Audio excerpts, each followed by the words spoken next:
I didn't return to heels right away. Instead, I took a short detour by having Naomi transport me to the southern Antarctic, specifically to a recently built isolation lodge located near the caldera of a semi-active volcano on one of the South Shetland Islands. I was here to visit my third daughter Kayla and her partner Pickett. The wormhole deposited Omu and me into a circular-shaped outer alcove constructed of stabilized ice. As expected, it was cold, but not nearly as cold as I had feared, with the temperature reading above freezing at around 10 degrees. I felt goosebumps form quickly, as I was still only dressed in shorts, and was thankful for the slippers that Omu had insisted I wear. The entry alcove was bright, with natural sunlight shining through the transparent walls. The brighter glow from the sun was low, near the horizon as was to be expected at this extreme latitude. My implant chronometer said the local time was just before 19 o'clock. This boggled me as the South Shetlands were located below South America, which was below the just after midnight Central America from which I just departed. I mentioned this to Omu, who reminded me that the island, and most of Antarctica, was on South Pole time. The android explained that if we were to remain for some time, it had a routine that would help regulate my natural rhythms to help compensate for the misleading clock. One side of the alcove had a pair of sequential doors which led outside. Both doors were closed, forming a heat lock, but each had a large window allowing us to see the early morning frost-covered caldera just outside. Opposite the exit, and likely leading deeper inside the lodge, was a pair of bronze-colored metal sliding doors. Written in 10-centimeter tall script on an embossed raised metal flying banner were the words Fortress of Solitude. I recognized the banner and started laughing. How the hell had Kella even found, let alone bothered to read or watch, such an obscure series? Omu moved to the embossed door. I do not fully understand your mirth, John. Do you think Kella should have added the Crimson Ziz logo to her dwelling's entry? You'll have to dig deeper into the archives, Omu. I think you have the wrong fictional storyline. Omu became still for a moment before turning to face me. I apologize. I was not aware of this Doc Savage's series until now. Interesting choice. I am curious as to why Kella or Pickett would choose such an obscure reference. I'm puzzled too, I replied. I do recall that Stan Lee once credited Doc Savage as being the forerunner to all later superheroes. I guess that one dare not go against the word of God. The bronze doors slid open soundlessly, the seams splitting the O and F of the central word of. A large darkened chamber beyond was revealed gradually as perimeter lighting slowly activated and translucent skylight panels were gradually uncovered. Welcome guests, a feminine-sounding voice said. I am Patricia, the House Awareness. Please enter and be at ease. The proprietors have been notified and will attend you shortly. I should have called ahead, I admitted to Omu. I suspect they will recover from your oversight, John. The large room must have been the lodge's main gathering space, as it was ringed by comfortable-looking furniture. One side had an arched opening leading to an auto kitchen area. The opposite side had a narrower hall leading to what must have been the sleeping quarters. The center of the large circular space was striking as it was dominated by a huge pool of bubbling water. From the center of the pool rose columns of steam. I traced these up to the ceiling where they were evacuated by recessed grills. The lodge's ventilation system was well designed as, despite the open pool of boiling water, the air didn't feel overly humid. I stepped closer to the water feature to investigate and saw that the bottom and sides of this pool seemed to be carved of natural rock. The stone basin also had formed seating and lounging areas all around its perimeter. Why would anyone bathe in boiling water? I then noticed that the boiling surface area seemed to be confined to a small circle near the center and realized that somehow the water was being segregated by temperature. I looked closer and spotted a slightly shimmering translucent barrier forming a hidden divider below the surface. On a hunch, I knelt, carefully gauging the water's temperature near the edge of the pool with my hand. Instead of scalding, the water was simply very warm. Since I was only wearing shorts, I doffed my footgear and slowly waded into the water at the nearest set of carved steps. Once I was up to my knees, I sat on the edge and let the hot water soothe my feet. Omu knelt beside me, but kept her feet out of the water. Nice place. It has a bit of a caveman vibe. Maybe crossed with Ben's ice lodge on Mars, I commented. Lights came on in the nearby kitchen alcove, and I heard a food replicator becoming active. Was it the house AI or my daughter's doing? I could go for a cup of fresh coffee, and my growling stomach reminded me that I had skipped breakfast. Hopefully, my host would be offering their impromptu guest refreshments. The house AI, Patricia, spoke. There is a standard garment printer in the wardrobe area if you would like to immerse yourself. The proprietors will be along in approximately 10 minutes. Yep, I should have called ahead, I muttered. Relax, John, Omu said. They will be thrilled that you visited. I knew Omu could interface with the house AI and tell me exactly how Kayla and Pickett felt about my visit, but I did not pry.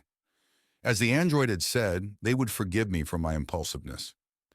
I let myself slowly slip deeper into the hot water of the pool. I felt extremely buoyant, the water likely full of minerals. Eye warmth soaked in and felt myself relaxing almost instantly. Omu, why was I not made aware of that attender group? I asked, thinking back to my daughter's memorial. Naomi determined that the group did not pose any threat, the android replied. In addition, we felt that awareness of such groups might cause you distress. There are more groups like them? I asked, surprised. Many, although most are relatively small in membership and isolated.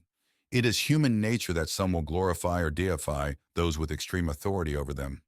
It is a counterpoint to those who react in the opposite manner by feeling threatened or oppressed. Deify? You mean as in worship? I asked, sitting up a bit. Yes, John. I am sorry if the news troubles you. Eudaimonia AI monitors such groups in both extremes and attempts to correct their fringe thoughts back towards the baseline norm. Is the problem growing worse? I asked, completely ignoring the fact that Omu had just admitted that social engineering was part of the AI oversight. Omu hesitated for a moment. I am sorry to say that it is. The rising numbers are likely a response to your increasing use of your authority. That sobered and troubled me.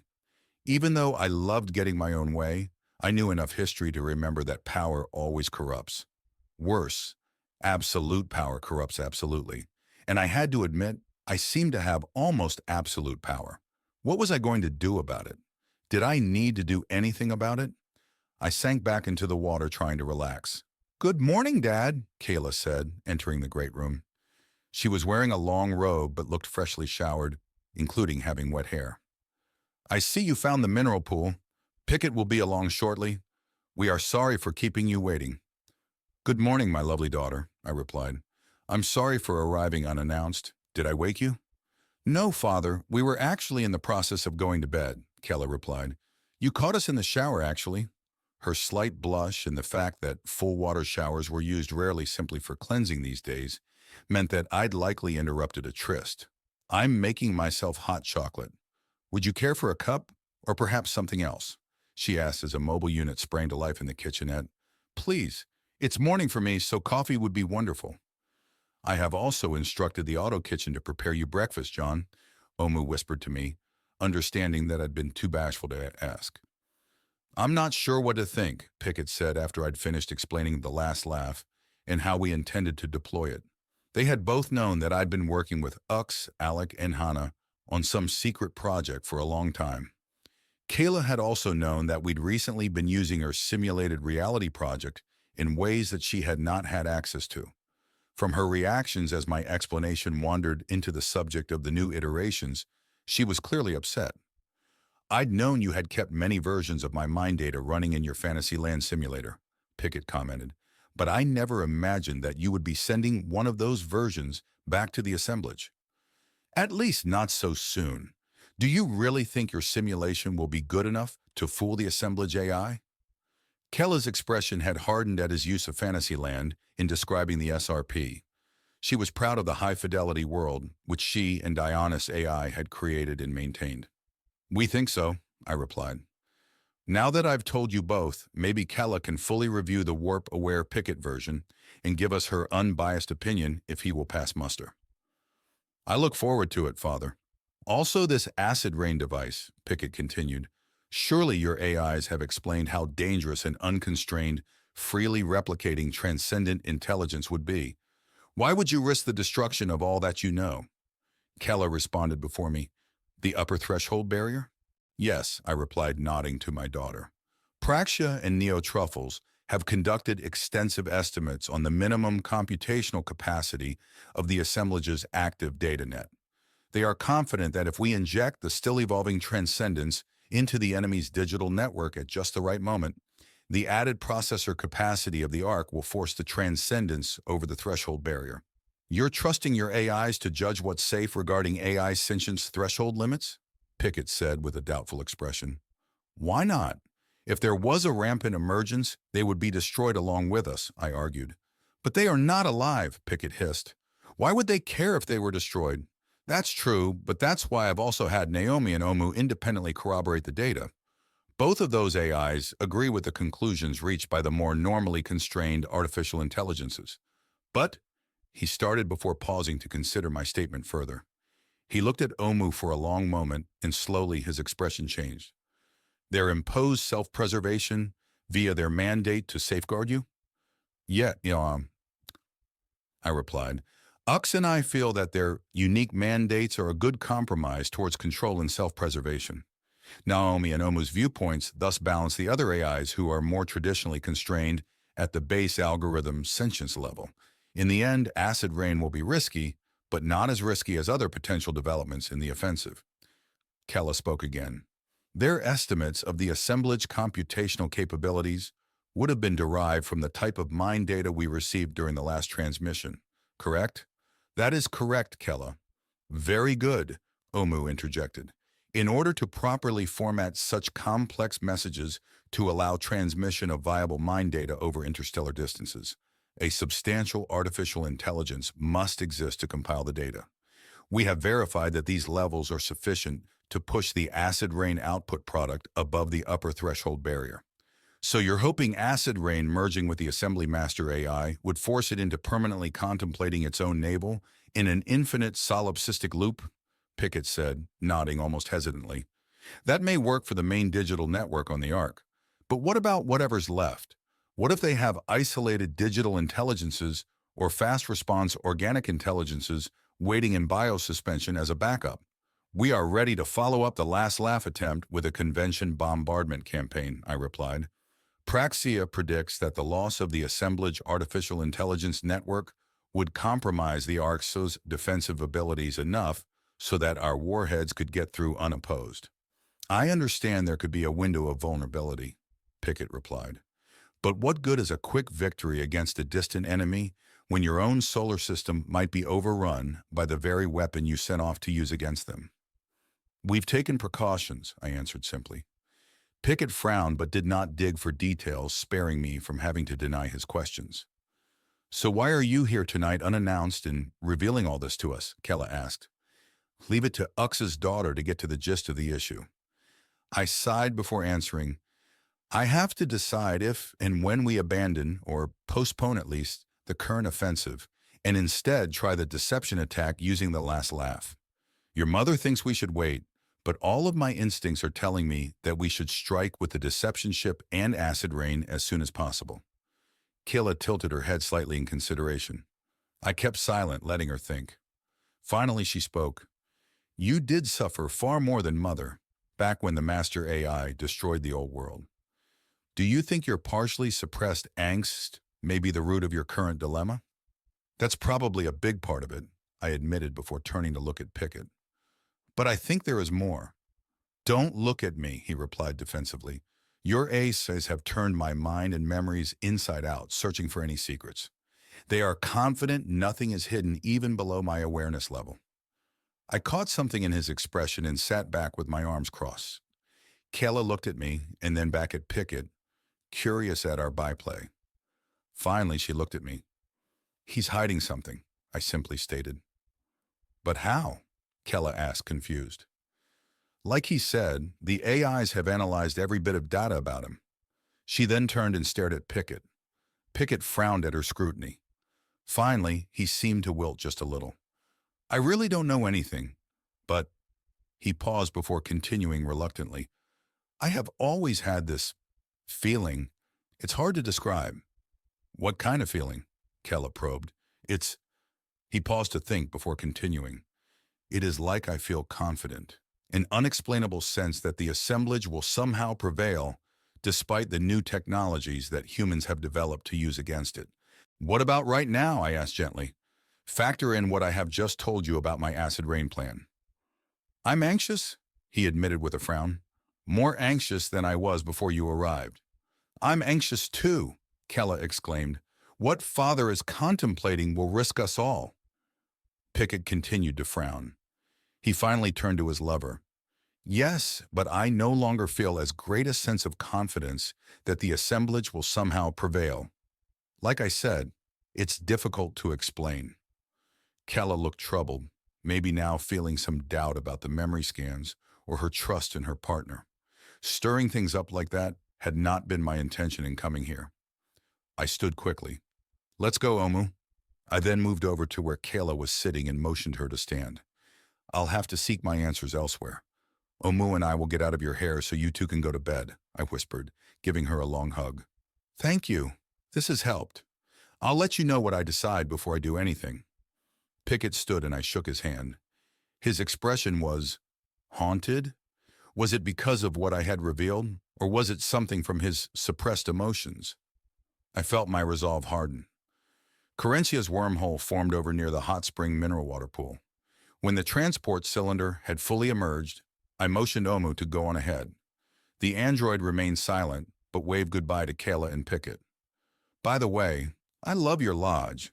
The doc would be proud, I quipped. Kayla beamed. Pickett had wanted to go with Superman's retreat. Doc was just a normal human, an extraordinary one to be sure, but still just human. His greatness came from his own doing, much like a few others I know. She was obviously thinking of her mother. High Castle Space Station, mid-equatorial orbit, Earth. March 11, 3117, 15 days later. I'd spent much of the past 2 weeks in a self-imposed exile, alone in my daughter's old hideout, the contemplation gazebo near the western tip of my old island. During the days, I relaxed in my solitude, sunbathing in the nearby clearing or laying in a hammock under the roof when it got too hot or when it was raining. Riho was gone, either by coincidence or because she sensed that I needed to be alone. She was currently on the other side of the planet interacting with older pre-BM students at various regional schools. She did message me daily, informing me of her status and reminding me to contact her if I needed her presence. I wish I could say that I spent the 2 weeks in deep thought, considering every possibility of our future plans and balancing all the potential risks and contingencies. No, instead I mostly zoned out, napping or sometimes working on wood carvings. Activities designed to let me tune the world out mentally. In the evenings, I often drank after supper, slowly getting drunk until Omu would come tuck me in. If the weather was good, the android would bundle me up and leave me in the gazebo. Otherwise, she would use an automated cart to haul me back to my improvised bedroom in my lower workshop. The next morning, I'd grab a big breakfast and hike back to the gazebo for another day of the same. 2 weeks had passed surprisingly quickly. Finally, this morning, I decided that there was no point in avoiding the future any longer. I'd had another dream during the night, almost a nightmare. It was similar to others I'd had in which the enemy had somehow avoided complete destruction and managed to establish itself in our solar system, where it would begin to undermine our new society. I'd woken before dawn in a cold sweat and immediately reached up to verify that my genealogy amulet, with the acid rain activation key still attached, was still in place on the light alloy necklace. Confirming both were still present and safe, I'd relaxed. I remembered feeling a palpable relief and suddenly understood what it meant. I'd finally decided. The new fusion power facility had been brought online on Vesta 2 days ago, providing Sarissa with the additional energy reserves we'd need in order to deploy the last laugh. After my morning shower, I'd called Jonathan to verify that everything was still ready and waiting with acid rain. He'd refused to commit to activating the device with me when I informed him that I'd made up my mind. All he would say was that, before he decided either way, I would need to have a long talk about it with Ux and work things out. So with that mini ultimatum, I'd poked myself up to High Castle, where Naomi maintained its longer-range wormhole facility. Ux was currently waiting for transport to Palace, as she was finally going to join Rami in working on the neural warp drive technology. She was currently in the interplanetary transport queue, scheduled to be transported from Mars to Palace in roughly 30 hours. The delay was because both wormhole legs would be long-distance, energy-intensive transfers, and finding an available window required patience. Naomi confirmed that the High Castle wormhole facility currently had the range to reach Palace, as the asteroid's present orbital location was on the same side of the Sun as the Earth. The outward leg of the relay would have to be delayed a few hours for the High Castle energy reserves to be restored, but the option would still save Uxa at least a day of waiting. She quickly agreed and would be arriving in Earth orbit from Mars in a few minutes. I was waiting for her arrival in the station's weightless transport bubble, nervous as I would be ambushing her. I'd not told her I would be here nor the subject I wished to discuss. Omu was elsewhere recharging, as I'd asked the android to allow me privacy for this meeting. The spatial distortion waves from the forming wormhole passed through me, increasing my unease. She was about to arrive. The air pressure changed slightly as the link formed. A null-gravity delivery funnel extruded itself from the wormhole torus, and seconds later, my ex-wife shot through. She was dressed in spacer coveralls and was clutching a duffel bag of her closest possessions. Despite her load, she still easily caught herself in the deceleration net and looked around at what she likely expected to be an empty transport chamber. I felt relieved as she broke into a wide smile upon spotting me waiting. Her expression quickly changed as her overpowered brain calculated why I was here to greet her personally. "A gut feeling and a few nightmares," an exasperated Ux stated. "John, really?" I shrugged, embarrassed. "I know, but it's a really, really strong gut feeling." We were still in the weightless section of High Castle, but had left the transport bubble. Our chat was taking place in the nearby Old Hollow bubble, which contained the huge live map display of the Earth passing below.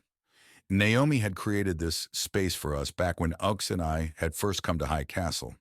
It was a great place to monitor what was happening down below while conveying just the right sense of leadership and authority which the AI had been trying to impress on me at the time. I'd occasionally used the space more recently, as the microcom wormholes had extended Naomi's overwatch to other bodies in the solar system. That fact being demonstrated just now as the blue Earth hovering in front of us was replaced with a huge orb of the reddish Mars. Ux did not reply, and from her tight-lipped expression, I'd not yet convinced her. "Also, Pickett is hiding something," I added, "something even he is not completely aware of." I went on to explain my visit with Pickett and Kella at their Antarctic isolation lodge. Afterward, she was silent for a long moment before saying that she wanted to discuss this with Kayla herself. She then left me in limbo while she went into virtual to chat with our daughter. I diverted myself by playing with the map display of Mars. A minute later, Ux was back. "I agree that there is something emotionally odd with Pickett regarding the assemblage. I reviewed your discussion with him repeatedly in accelerated virtual. His mind data was formatted with a subconscious impression, an arrogance almost, about the assemblage that exceeds what we have so far deduced or directly observed." There was a long pause as she floated there thinking. I knew better than to interrupt her, and instead directed the floating map display of Mars to zoom into Valles Marineris, and finally in on Ben's isolation lodge outside of Seaside. The igloo-like shape of his surface dwelling came into view. Outside their lodge was parked a Martian surface buggy. This meant that Ben, Deja, or both were currently in residence. I verified that it was a live image and not a delayed recording from some previous daylight period. It was live. I grinned as I suddenly recognized the buggy as the Project Hot Rod that Ben had been working on. He'd gotten it running. Ux noticed my happy expression and asked what the good news was. I had to explain the backstory of my visit to Ben and Her Royal Highness's lodge in Ben's project buggy. She just shook her head in the age-old way that women used when thinking men and their toys. "What will you do if I refuse to activate acid rain if you ask me to?" she asked. I just shrugged. "Clearly, you've spoken with Jonathan, and he either refused your request directly or remained evasive." Damn, she was intuitive. "He said I needed to work things out with you before he decided one way or the other," I replied. wondering if Jonathan had messaged her immediately after I'd spoken with him. I suspected something like that. And no, he did not contact me before this, she said. Damn. Again, she fell silent and motionless, either deep in thought or often virtual. I passed the time by using the map globe to survey the Sarissa crater on Vesta. That side of the asteroid was currently in the sun's shadow, so the image was thermally enhanced. The ultra-long-range wormhole complex was a bizarre mix of cryogenically cold conduit and fixtures adjacent to heat-radiating elements. It was also currently in operation, extending its data collection stalk into some other place every 10 seconds or so. The wormhole must be visiting all the deployed probes in ARC space and elsewhere, collecting data dumps. I've been in discussions with Naomi, Ux suddenly said, making me jump. The AI confirms that ongoing mitigation efforts to harden the data infrastructure on Vesta have reduced the risks associated with using acid rain to far lower levels than they had been when the device first became operational. She gestured towards the image now visible on the hologlobe. Also, Naomi estimates good chances that the Sarissa array will not be permanently lost if we trigger acid rain. That's great news, I replied, doubly so as I'd caught her use of way. At least she was considering it. Parts of the mechanism would almost certainly need to be immediately isolated and destroyed, but replacement parts have already been created and stockpiled, Ix stated. This is important as maintaining a working ultra-long-range wormhole facility like Sarissa has become so critical. How close are we to duplicating the facility's capabilities? I asked. I have not been following that project, Ux admitted ruefully. Naomi, the AI responded audibly. 2 facilities that duplicate the capabilities of the Sarissa complex are currently under construction on Luna. The first, Sovnia, will be online in 76 days. It is a near duplicate of Sarissa in range, aperture diameter, and duration of use. The second facility, Ziston, does not yet have a firm completion date. I'd known of the first project, but like Ux, had not kept up on the progress of its construction.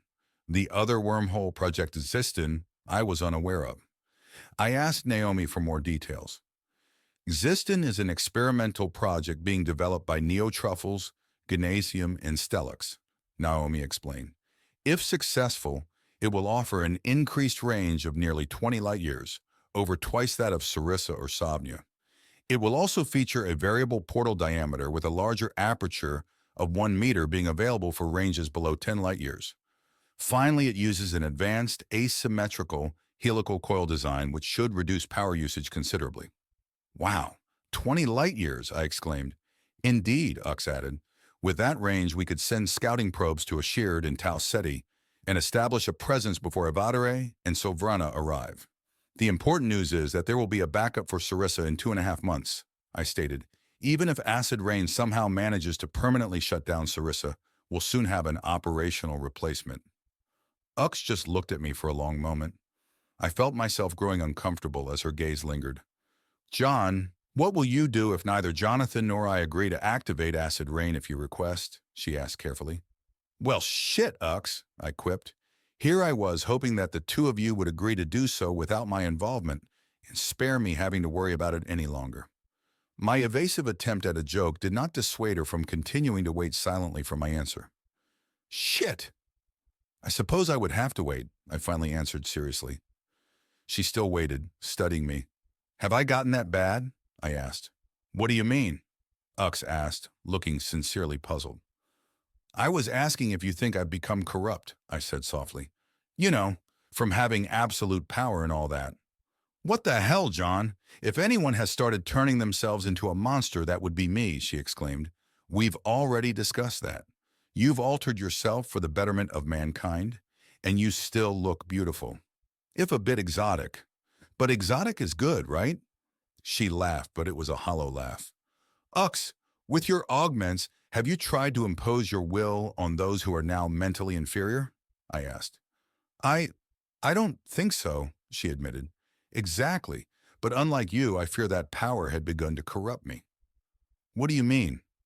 You haven't done anything evil or cruel, she argued. Maybe not, but I've not been completely forthright and honest with humanity in general, I explained with a sigh. And that makes you corrupt? Ux asked. Dishonesty is listed in the definition of the word corruption, I replied. Jon, you are the ruler of this world. There are good reasons for not being completely open with humanity. I don't think you've ever really admitted those to yourself. You mean beyond the fact that you and Abby voted me my powers? Of course, there are better reasons, Ux exclaimed. The main one being that this new world is too naive to fully understand what we face. Even with some others having lived for nearly 2 centuries, they still have not been through what you have experienced. But Jonathan and Hannah are damaged or incomplete, Ux interrupted. They have had their memories extensively altered, Jon. All the older template colony humans have undergone similar alterations. None of the older humans who were born after you took back the Earth have faced great loss or hardship or any real risk at all. She paused before adding, hell, even Riho, who comes from an alien society that had faced something similar to what humanity has gone through, has had her memories extensively altered. And worse, since arriving here, she has been further altered by living as a human. She is now almost less alien than some fringe humans, a fact you would do well to remember if ever we need her in her true capacity as ambassador. I was introspective for a moment before I spoke. So you weren't wondering if I'll go ballistic if you and Jonathan refuse my request? That I'd order Naomi and Omu to fire acid rain solely on my own? Well, even from the beginning, I knew that that was always a possibility, she replied. But I never believed you would actually do such a thing. She noticed my doubtful expression. Really? I trust you now as much as I did before we were married. If I did not covet my research as highly as I do, we would still be married. I still have regrets, you know. If we had remained married, humanity would now be facing the oncoming assemblage without any advanced weaponry or wormhole technology, I replied. No, our separation was for the best. It allowed you to reach your potential and me to finally heal from the losses I'd gone through. Her expression betrayed that she agreed with me. I've just been worried that the sense of urgency I've been feeling about attacking the assemblage is not born from some megalomaniacal delusion of godhood, I admitted. What? Where the hell does that come from? Ux asked. I explained how I'd encountered the quasi-worshipping attender in Nicaragua. As I relayed the details of the exchange, I caught Ux looking uncomfortable. She had known. You knew? Yes, she replied, looking embarrassed. I was aware of the attenders soon after they began broadcasting their monthly vigil on Conscientia. Abby was like a mother to me after all. She saw my hurt look and continued, I did not say anything to you because they were such a small group. You were also busy, and I didn't want you to worry. Eudaimonia is monitoring the group and will take action if they get out of hand. At my silence, she continued, Look, you are right to be concerned about potential corruption, but we are watching out for you. What do you mean? Well, myself and your family and Jonathan and Hannah, we are all watching out for you. Naomi and Omu also, as they consider your sanity an important part of keeping you safe. What the hell? I was torn between appreciation that my friends and family were watching out for me and also outrage that they would collude behind my back. I glanced at Omu, who was now waiting near the hollow chamber's entry. The android looked to be in a powered-down state, likely doing so to avoid the issue. I thought about it deeper. How would I feel or what would I do if the situation was reversed? What if Uxa held the ultimate power in the solar system and I and her friends had to watch? I took a deep breath and felt myself calm. I'm glad you are open about it with me, I replied with sincerity. I appreciate and understand your concerns. I have to ask, what does the watch committee come up with? Now it was her turn to look uncomfortable. Well, we've mostly just discussed it without going into much detail.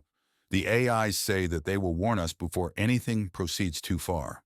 We sort of deferred deciding anything major until that happened. I smiled as I imagined how uncomfortable the discussion must have been for them. That they had to struggle seemed to help for some weird reason. We did agree on something, though, Ux continued, piquing my curiosity. We decided, like you did with Abby, that if you should ever decide that you were tired of living, we'd respect your wishes. I felt myself tearing up over both the memories of my daughter and at my own fears and doubts over my longevity. Thanks, I replied. I'm not ready to go into the West quite yet, though. What did Naomi and Omu think of you all agreeing to allow me to suicide on demand? I'd spoken with the two AIs about this exact topic before, and despite their reassurances to me, was curious about their response to the others. After all, their own existence was predicated on my own continuing survival. Well, if it came to that, Naomi offered to let us vote on which of the dozen or so frozen John primes we would wish to have wakened from her backup vaults. Omu was more selfish, the little shit, and said we'd just have to accept whichever backup of hers she randomly thawed. At my look of horror, Ux quickly threw her hands up. "Just kidding," she exclaimed, laughing. When my sour look remained, she continued, "Jesus, that's not a subject to joke about with you, is it?" "Not really," I replied with a bit of a snarl. "It's always been a big fear of mine." "I can imagine," she said, becoming serious. "If it helps, they both indicated that they were constrained by your mandates regarding what should occur upon your death. They also were prepared to respect your wishes regarding self-termination, as they referred to it. Each was pragmatic about what would come afterward, even though it would result in their ceasing to exist as we know it." At my curious look at the phrasing of her last statement, Ux went on, "Omu has indicated that she will simply cause her memories to be erased. She had prepared her physical body so that her new operating system would have the same control mandates similar to all lesser AIs. So instead of true death, she would just be reborn in an altered form." I looked at Omu, who now appeared awake and watching. "Why waste this perfect hardware?" the android explained, running her hand down her sleek body. I shook my head as if disgusted, but truthfully, the thought of what would happen to Omu after I died bothered me more than I expected it to. I knew that Naomi would simply erase its core algorithms and let the AI Advisory Council pick over and incorporate her hardware equally.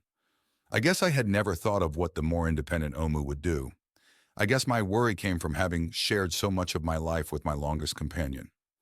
I took a deep breath to get my thoughts back in order. I then looked at Ux and took one of her hands in mine. "So, now that we've gotten that out of the way, assuming that I am not irrational or becoming a deranged god, will you agree to launch the last laugh as soon as possible, and later help me activate acid rain if and when it's needed?" I'd added the last as there remained a good chance that the last laugh would fail before the stinger could be used, either from some accident or from an overeager defensive system on the Ark. Hell, the assemblage AI might deduce the trap and be so suspicious that it refused to link with the ship's data net. We'd have to self-destruct it if that happened. Like all traps, they could fail. Ux looked at me for a long moment before smirking suddenly. "If Mommy agrees to buy you this one toy, will you quit begging for it?" I laughed and tipped my imaginary hat to cede her point.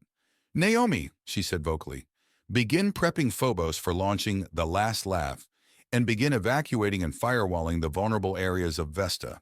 "At once, Ux," the AI replied. I took the lack of the AI requesting confirmation from me as a testament to how deeply the AI understood me. "Is Jonathan awake?" she asked next. "Yes, shall I connect you?" Naomi replied. Ux signaled affirmative, and the large holographic sphere of Vesta was replaced by a smaller, more intimate window showing my other self. "Ux," he said, blinking as if coming awake, "and John Prime, I take it you two are having that talk I wanted you to have." "That's behind us now, John," Ux replied casually. "I've thought about it extensively, and we will be shortly sending the last laugh onto the Ark. I need you to remain on standby to help me trigger acid rain when it becomes necessary." Jonathan looked surprised but replied, "Of course," without even glancing my way. He then gave the tiniest of smirks at my bewildered look. "I was wondering what was going on," Jonathan continued. "The general alert was broadcast here a minute ago. People are responding but don't understand why. As we had discussed weeks ago, keep your neighbors in the dark for as long as possible," Ux said. He snorted. The phrase "keep them in the dark" was an ironic term, as the residents of the asteroid were accustomed to the frequent low-power situations. When the time came, this would work to our benefit by isolating a great many of Vesta's inhabitants in battery-powered shelters and off the data net. "Stay frosty, John," Ux said. "Once L2 goes through, we might need your key right away, or it might be weeks, or maybe never. You both stay sharp too, Jonathan said before signing off with nothing but a wave. What the hell, I stammered. You're welcome, Uck simply responded. I've spared you from fretting about both getting my permission and having to worry about triggering the attack in the first place. Also, if this goes foobar, the pitchfork-bearing masses will have a hard time getting to me out on Pallas. Speaking of that, how long till I can get going and begin inventing real warp travel? 3 hours after Uxa had departed on her final leg to Pallas, I also fled the Earth by poking myself back to Martian orbital space. Despite Uxa's generous attempt to distance me from what was to come, I still felt the need to be at the scene of the crime. Or one of the scenes, as Naomi would not permit me to travel to Vesta like I preferred. Instead of transporting directly to Phobos, I'd instead gone to the Elon 2 space station, as it would be 2 days before L2 departed. I arrived in the station's 0G wormhole transport arrival and departure bubble and found the sphere unoccupied. Not thinking ahead, I'd come through the portal too slowly to quickly float my way to the chamber's outer wall. Before I could begin to worry about my gaffe delaying any incoming traffic, Omu caught me in midair, her imparted momentum deflecting us precisely towards the main entry hatch. Of course, she'd known via microcom that I'd launched myself too slowly back at High Castle. She was quick-thinking enough to set up her amazing jump in the second or two it had taken me to reach the outgoing aperture. Another perfect example of why it was good to have AI allies. Thank you, I said as we pulled ourselves out of the transport sphere and headed down the corridor to one of the 2 main elevators. Any updates I need to be aware of? The corridor was only dimly lit, indicating that we'd arrived during the station's night duty shift. I confirmed the time using my implant, noting that I'd have to schedule a rapid REM sleep session to get myself in tune with the local cycles. We passed 3 others traveling the corridor, but they all ignored us, off in virtual while their augments guided their shells. Still, Omu remained silent until we were alone in the elevator tube, descending towards the habitat ring. Hannah and Alec are both currently on the station, but neither has been informed of your arrival, she explained. Both are currently asleep, and I assumed you'd prefer to wait until they were awake before announcing our presence. Regarding the deployment of the last laugh, all is proceeding as planned. I grunted as the increasing centrifugal forces pushed me into the floor of the elevator compartment. It always felt much heavier than one's standard gravity when coming from an extended period of weightlessness. Omu verified that I was recovered before continuing. In 14 minutes, the Phobos wormhole will activate and open a portal 2 light days ahead of the enemy arc. A radio transmitter will be sent through which will transmit our pending arrival message onto the assemblage.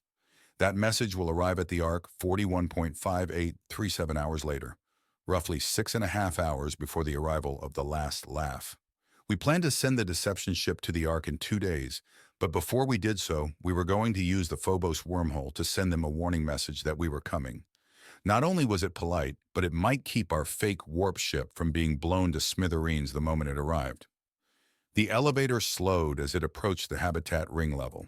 So in other words, if I want to call the whole thing off, I only have 14 minutes remaining to do so, I whispered quietly as the elevator doors began to open. If you are going to change your mind, doing so before the message is sent would be a wise choice, Omu confirmed as we stepped out into the empty corridor.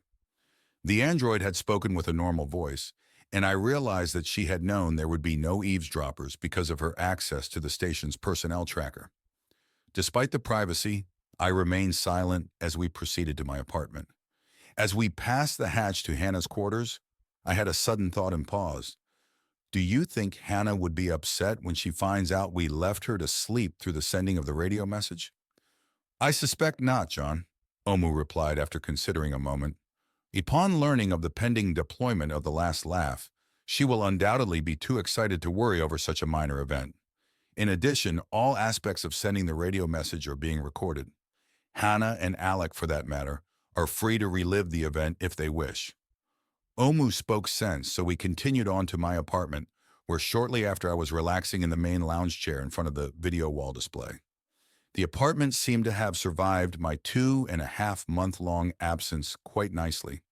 I'd kept my lease but had made the place available for short stays by others while I was gone. I was not sure if anyone had utilized that offer, but if they had, the mobile units had done a fine job of cleaning up. Omu brought my favorite rendition of Earl Grey tea. She then knelt next to my chair in her traditional submissive, recharging pose. 3 windows opened on the big display. 2 smaller views were showing the new Phobos wormhole torus and the atomic power dynamo field. There was some activity at the wormhole mechanism, with space-capable mobile units flitting about inspecting and tuning. The dynamo field appeared quiet. The larger third window displayed a simple 2-dimensional grid map. Simple symbols noted the current location of the enemy arc along with its course vector. The scale was large and included indicators which plotted the previous attacks that had occurred 3 months ago. The distance label next to those attack points read 1,170 AU. I used my implant to convert astronomical units to kilometers and found that it equated to roughly 175 billion clicks. The arc ate up kilometers quickly at 7.5% light speed. The map shifted forward along the approach vector until the previous attacks fell off the grid. The display also zoomed in closer to the arc. A new point appeared ahead of the arc with a distance tag reading 300 AU. "Is that where we are sending the radio transmitter?" I asked. "Yes," Omu replied. "The distance is far enough ahead of the arc to prevent them from obtaining a distance bearing by simple parallax.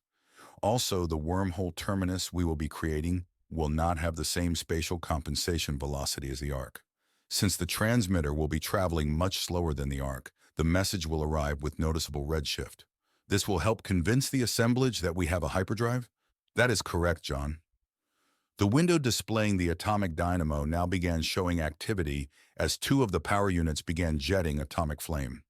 They reminded me of a torch ship launching out of orbit, and I was again astounded that the thrust would be affecting the orbit of Phobos. Back on the display showing the wormhole, a countdown timer had appeared. It had started at 1 minute and was now ticking down towards 0. I looked around the empty apartment.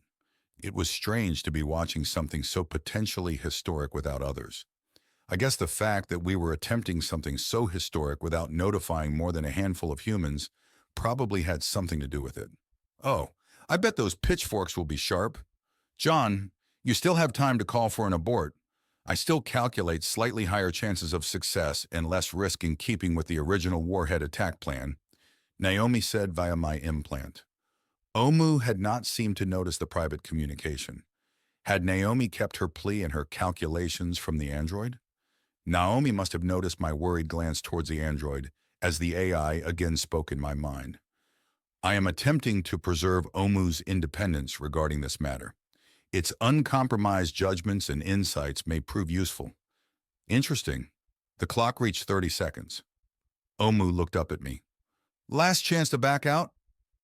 "John?" I smiled and shook my head no as the clock continued counting down. The rebuilt Phobos wormhole had formed and stabilized. The sensor stalk, this time carrying a large radio transmitter head, began moving into the wormhole aperture.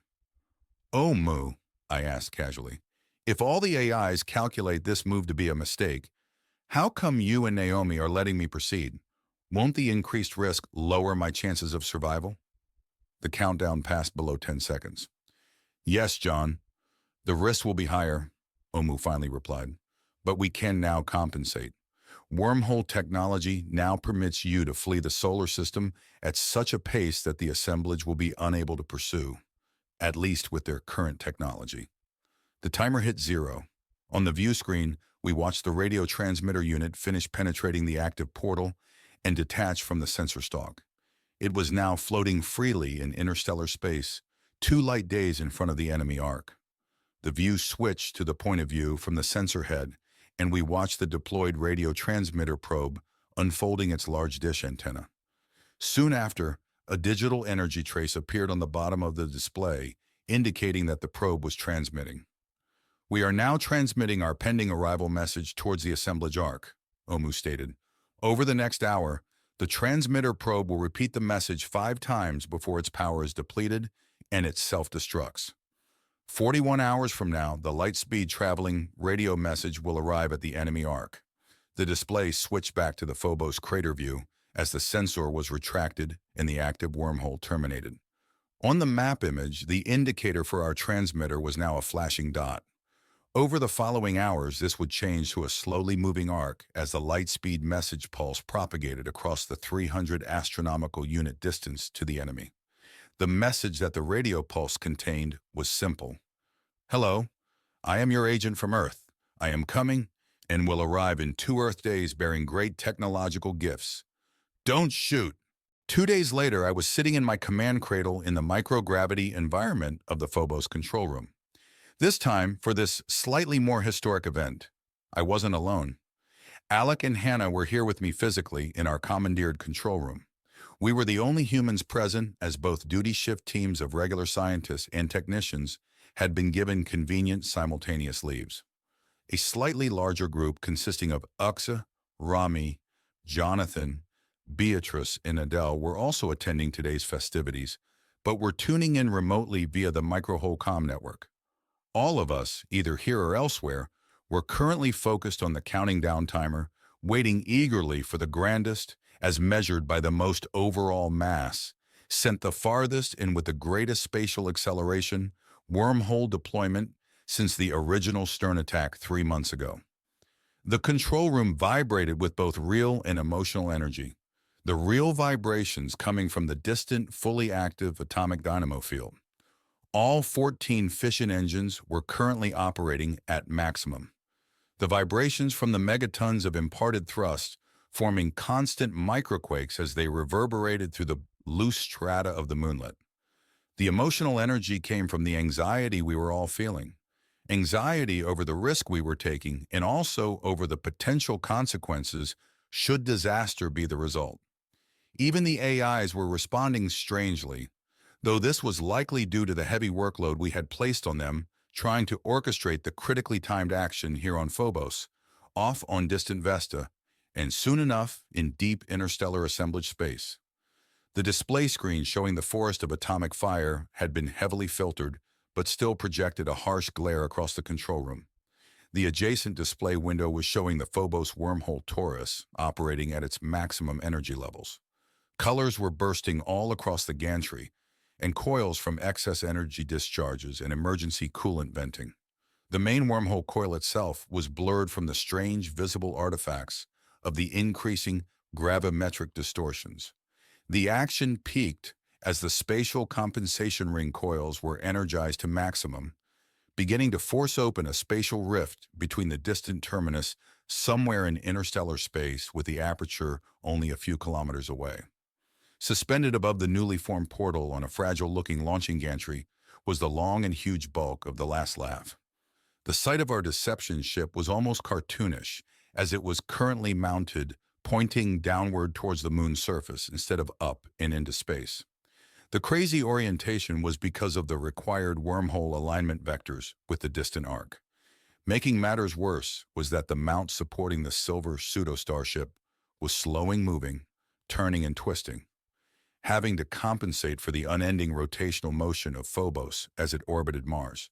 Because of this, we had a very short window in which to launch, only 3 minutes before we would have to abort and reset. The next window would be 8 hours later when Phobos had returned to this same point above Mars. A delay of 8 hours which might cause our enemies to wonder about the accuracy of our warning message. A third display screen window was zoomed into an open hatch on the side of the last laugh. Busy in the image floated my friend Omu. The android was performing the critical last-minute data dump that would synchronize the starship's mostly false logs with recent actual events, or as actual as they could be, considering that Naomi, Praxia, and Dionys AIs had fabricated a good deal of the data. Omu had to do the final data exchange physically, as the AI on board L2 needed to be kept in the dark, so to speak, about what was currently happening to it. Only with a modified version of the original Hemru reset algorithms, which the android carried internally, could the deception succeed. After Omu was finished, the onboard AI would undergo a reboot, which would keep it offline and unaware during the wormhole transfer. It would then come awake in arc space, assuming that its flight through warp space had occurred just as its logs had recorded. Sarissa is standing by to link up once L2 arrives in the vicinity of the arc, Jonathan reported. He was anxious like the rest of us as we had access to the same data screen he had just relayed. Thank you, John. Ux replied, simply being polite. She was acutely aware of the distant wormhole's status, as she would be assisting in its final guidance via microhole control links from her and Rami's lab on Pallas. Her voice was her immersion voices, as she was in deep interface. I glanced at her image feed to see that her shell was in its awkward, head-down connection pose. Rami's image from next to her showed that he was still with us in reality and actively watching the same visual feeds we all were. The display showing the busy Omu lit up with a flare. The android raised its free hand towards the glare, as if shielding itself. Laser inducers now heating the deception vessel's false warp coil nacelles, Praxia AI reported. Since this was effectively a military operation, he was our MC, or our public address announcer. Praxia had just reported that the final step in preparing the deception craft was underway. This was to use external lasers to heat up parts of the last laugh, thereby simulating that the fake space warp engines actually did something. When the ship arrived near the Ark, it would do so having red-hot engines, just as you would expect from having traveled faster than light. Okay? Maybe we were having a bit of fun with the whole charade, but the effort costs us little, and if it helped convince the enemy, well... I can't believe this is finally happening, Hannah exclaimed. She'd been bouncing around ever since I'd made my presence known a day and a half ago. As Omu had predicted, her excitement over the pending attempt washed out any upset that she may have felt by me for not immediately informing her of my arrival. She, Alec, and I had met twice since I'd arrived on the space station. The first time to inform them that I'd decided to proceed with the deception mission. The second so we could watch Sarissa inject a small fleet of microprobes into a distant halo around the enemy Ark. The devices were passive only, but would record everything that occurred after the L2 arrived. The probes were our backup in case the mission was successful. Success meaning that we fired acid rain, in which case Sarissa was out of commission. A mobile unit being controlled by Adele remotely moved around the control room recording images. She claimed it was for the future documentary. Alec had spoiled that nice vision by saying that the recordings would provide great evidence on our pending war crimes tribunals. Kids these days. On the screen showing the L2 control hatch, Omu had been still for a long time. I looked at the countdown and saw that there were only 20 seconds remaining. Had something gone wrong? How's it coming, Omu? I asked, my voice cracking slightly from the tension. I am in the final stages of the data upload. The ship AI is now suspended for approximately 33 seconds. Hannah had reacted to Omu's mental message, which meant the android had transmitted to all of our implants. 15 seconds, Omu. Get your ass out of there, she said, leaning forward. But imagine the view of the Ark I'd have if I rode this horse through the wormhole, Omu replied. Before we could address her retort, the hatch panel closed and Omu began thrusting clear of the last laugh. Portal formation in 10 seconds, Praxia reported over the room speakers. He then continued speaking with a traditional countdown. At 3 seconds, the long bulk of L2 began slowly accelerating down the guide rails, pointed at the shimmering wormhole aperture. Go, baby, go, Alex shouted, urging it on. I wanted to join him, but I was frozen with anticipation. Just milliseconds after the wormhole fully stabilized, the pointed nose of the last laugh pierced the aperture. The penetration would take almost 10 seconds due to the extreme length of the craft.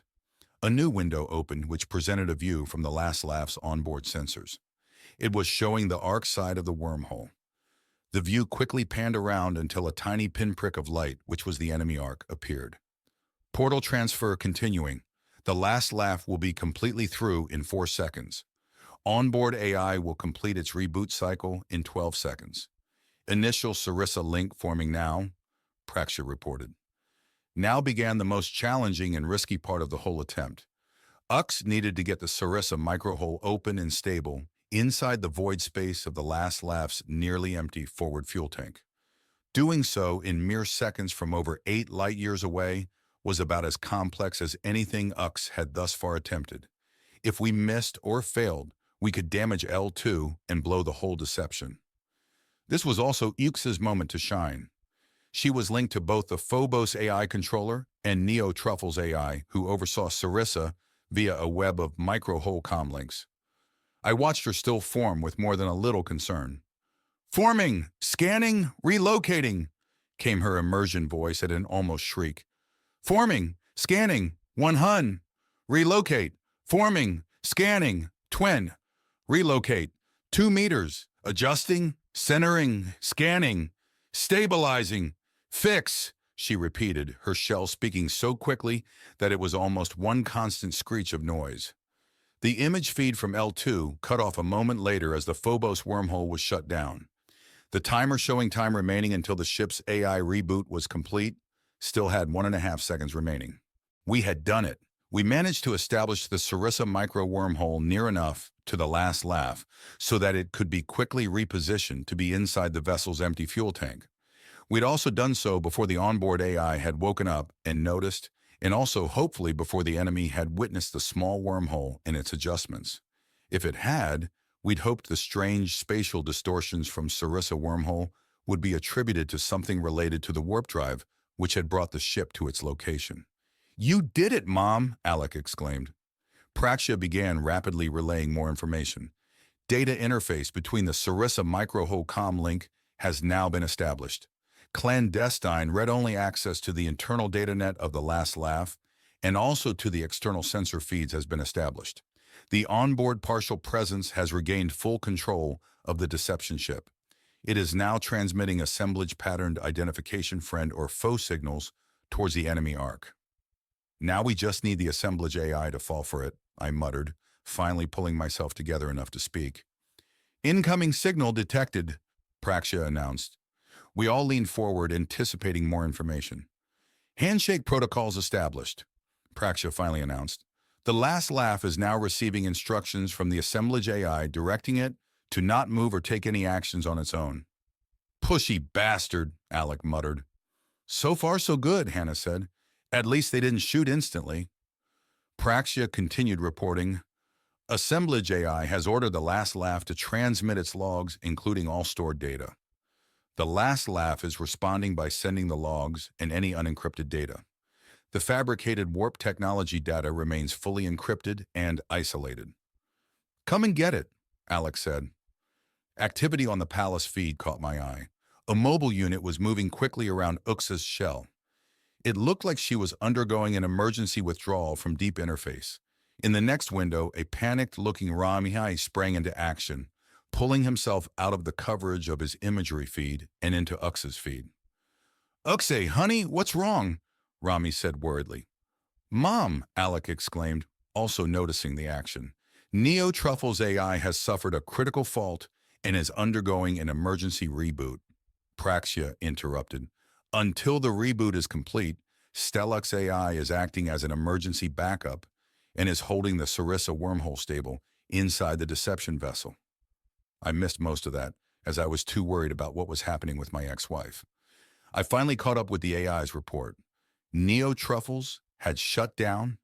Ux had been connected to that AI. I was about to sub-vocalize a query to Naomi when the AI spoke in my implant. "John, Ux has suffered a burst cerebral aneurysm. Her shell is currently experiencing a severe hemorrhagic stroke. I am sorry to report that she is dying.